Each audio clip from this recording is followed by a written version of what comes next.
সকাল বাজে প্রায় 7:30।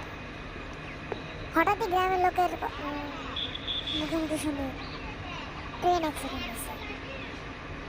আমরা তিনজন বিশ্বাস করলাম না। কি ট্রেন অ্যাক্সিডেন্ট?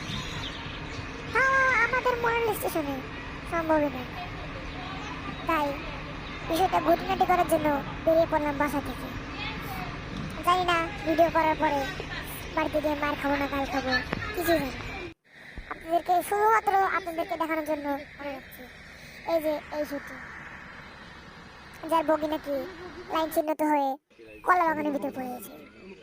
আমরা প্রায় 8 ঘড়ির এদিকে আসি, আর দেখি যে এখানে অনেক লোক মিলে রেলের পরে আমাদের মতন ঘটি ঘটি করছে।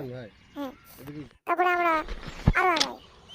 এই যে রেলের পরে একদম মনে হচ্ছে পুরা মানে অবস্থা খারাপ আর কি।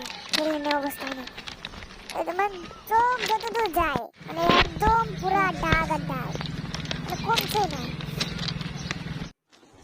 ভয়েস জানি না কেমন আসছে, আসলে সর্দি হচ্ছে। মানে আমার রেলে আসার পরে কেমন একটা লাগছিল। হ্যাঁ সত্যি হয়েছে, কিন্তু আমার তা মনে হচ্ছিল না। চলে আসলাম ঘটনাস্থলে।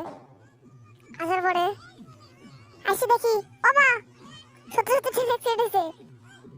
তখন আমার উপরে মানে চোখ ধাঁধা হয়ে গেল। কিরে ফার্স্ট টাইম মানে ট্রেন অ্যাক্সিডেন্ট চোখের সামনে ঘটেনি, কিন্তু মানে পড়ে আছে বগিটা লাইন ছিল তো। আমরা জানতাম না যে সত্যি সত্যি হয়েছে। আস্তে আস্তে কতজন জিজ্ঞাসা করলাম, ভাই সত্যি কি হয়েছে এগুলা? ওভার ট্রেন আছে না? মানে এই দেন গাইস, কলা বাগানে একটা ট্রেন।